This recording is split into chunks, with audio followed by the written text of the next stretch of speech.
نصلی علی رسول الکریم اما بعد اعوذ باللہ من الشیطان الرجیم بسم اللہ الرحمن الرحیم وقیل یا ارض ابلعی ماءک ویا سماء اقلعی وغیض الماء وقضی الامر واستوت علی الوجودی وقیل بعدا للقوم الظالمین ونادى نوح ربه فقال رب إن ابني من أهلي وإن وعدك الحق وأنت أحكم الحاكمين قال يا نوح إنه ليس من أهلك إنه عمل غير صالح ولا تسألني ما ليس لك به علم إني أعظك أن تكون من الجاهلين قال ربي إني أعوذ بك أن أسألك ما ليس لي به علم وإلا تغفر لي وترحمني أكن من الخاسرين قيل يا نوح اهبط بسلام منا وبركات عليك وعلى ممن معك وأمم سنمتئهم ثم يمسهم منا عذاب أليم تلك من أنباء الغيب نوحيها إليك ما كنت تعلمها أنت ولا قومك من قبل هذا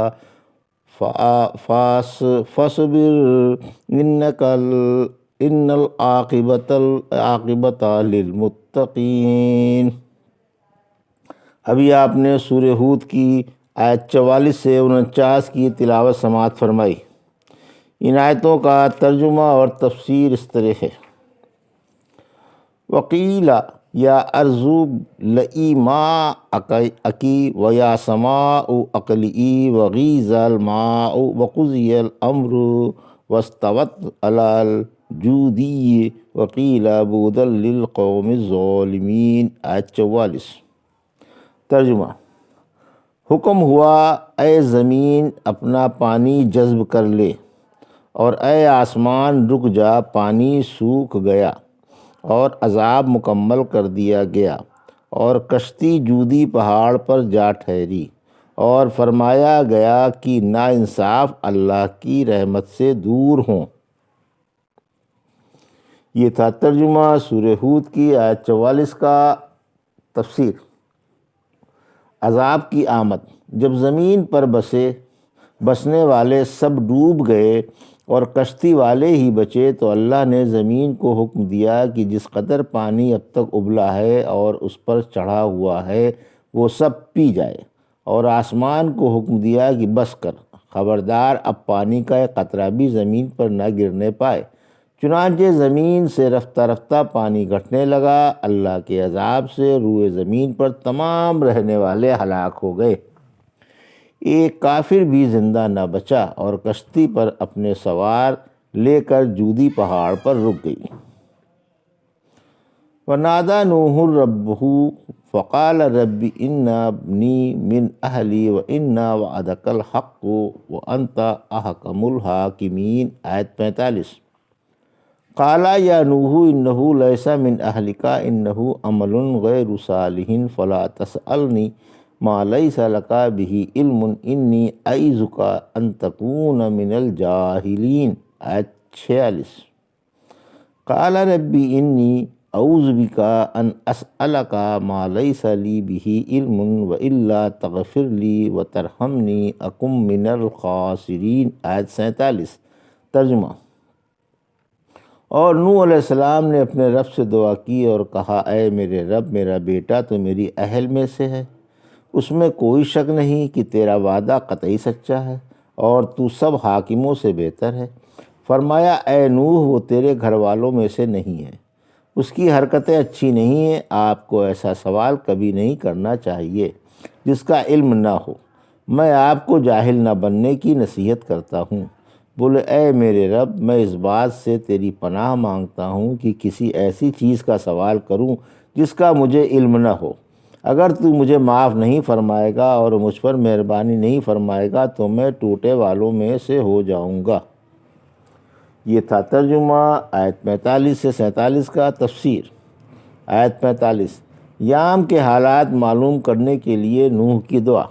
نوح علیہ السلام کا اپنے بیٹے کے بارے میں سوال کرنا محض اس غرض سے تھا کہ آپ کو ڈوبنے والے بیٹے کا پورا حال معلوم ہو جائے کہ اے رب، تو نے مجھ سے وعدہ فرمایا ہے کہ میں تیرے گھر والوں کو عذاب سے بچا لوں گا، اور تیرا وعدہ قطعی سچا ہوتا ہے، ناممکن ہے کہ وعدہ خلافی ہو۔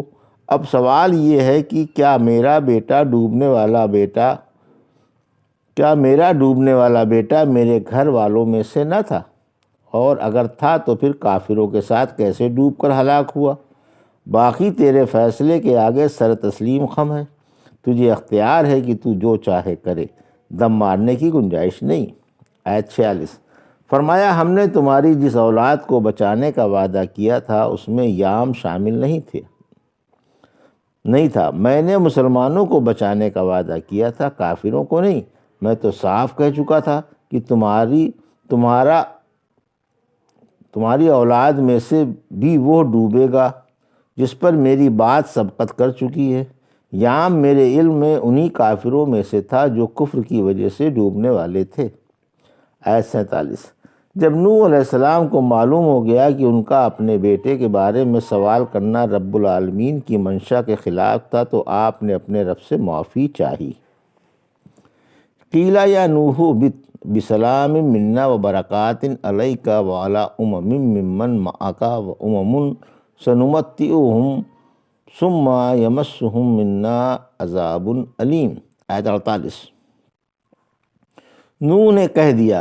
نوح سے کہہ دیا گیا کہ اے نوح، ہمارے پاس والی سلامتی اور برکتوں کے ساتھ جو تم پر اور تمہارے ساتھ والی دیگر جماعتوں پر ہے، کشتی سے نیچے اتر آؤ، اور بہت سی ایسی قومیں بھی ہیں جن کو ہم تھوڑا سا فائدہ تو ضرور اٹھانے دیں گے، پھر انہیں ہمارے پاس والا دردناک عذاب آ پہنچے گا۔ یہ ترجمہ تھا آیت 48 کا۔ تفسیر، سلامتی سے کشتی سے اتر آنے کا حکم۔ حق تعالیٰ کے حکم سے جودی پہاڑ پر کشتی ٹھہری اور اسی کی طرف سے آپ کو اور آپ کے ساتھ والی جماعتوں کو سلامتیوں اور برکتوں کی بشارت دی گئی، اور ان کی مسلمان اولادوں کو بھی جو قیامت تک دنیا میں آنے والے ہیں۔ اس کے ساتھ ساتھ کافروں کے بارے میں یہ بات بتائی گئی کہ وہ دنیا میں چند روز ضرور فائدہ اٹھائیں گے، مگر آخرت میں دردناک عذابوں میں گرفتار ہوں گے۔ اس آیت سے قیامت تک آنے والے مومنوں کو سلامتیوں اور برکتوں کی بشارت ثابت ہوتی ہے اور کافروں کی سزا کا ثبوت نکلتا ہے۔ جب اللہ نے طوفان روکنے کا ارادہ فرمایا تو ہوا چلا دی، جس سے پانی ٹھہر گیا اور زمین کے تمام سوتے اور آسمان کے دروازے بند ہو گئے۔ زمین کو حکم ہو گیا کہ وہ پانی جذب کر لے، چنانچہ لمحہ بلمحہ پانی کم ہوتا چلا گیا۔ آپ نے کشتی کا دروازہ کھولا، آسمان سے آواز آئی کہ اے نوح، ہماری اتاری ہوئی سلامتیوں اور برکتوں کے ساتھ زمین پر اتر آؤ۔ تلک من انباء الغیب نوحیھا الیک ما کنت تعلمھا انت ولا قومک من قبل ھذا فاصبر ان العاقبۃ للمتقین۔ آیت 49، ترجمہ، یہ واقعہ منجملہ غیب کی خبروں کے ہیں جنہیں ہم آپ کو وحی کے ذریعے بتاتے ہیں۔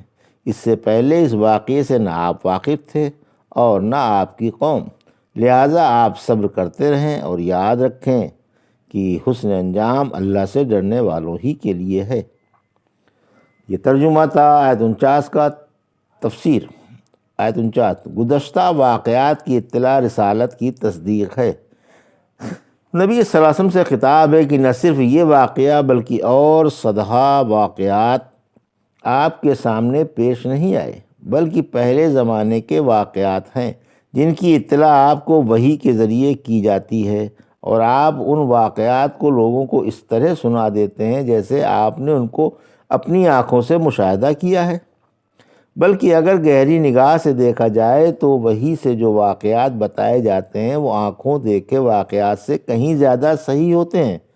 وحی سے پہلے کے ان واقعات سے آپ بھی ناآشنا تھے اور آپ کی قوم بھی، لہٰذا یہ کوئی خیال بھی نہیں کر سکتا کہ آپ نے کسی سے سیکھ کر بیان کر دیے ہوں۔ سابق انبیاء کی کتابیں بھی ان واقعات کی تصدیق کرتی ہیں، لہٰذا اگر کوئی آپ کو جھٹلائے یا ایذا پہنچائے تو آپ صبر کا دامن مضبوط پکڑے رہیں۔ صبر کا مستقبل شاندار ہے، ہم آپ کی پشت پر ہیں اور آپ کو اور آپ کے عقیدت مندوں کو دنیا میں اقتدار و غلبہ عطا کرنے والے ہیں۔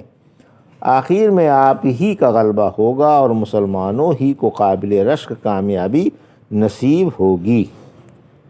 یہ تھا سورہ ہود کی آیت 44 سے 49 کا ترجمہ اور تفسیر جو بھی آپ نے سماعت فرمائی۔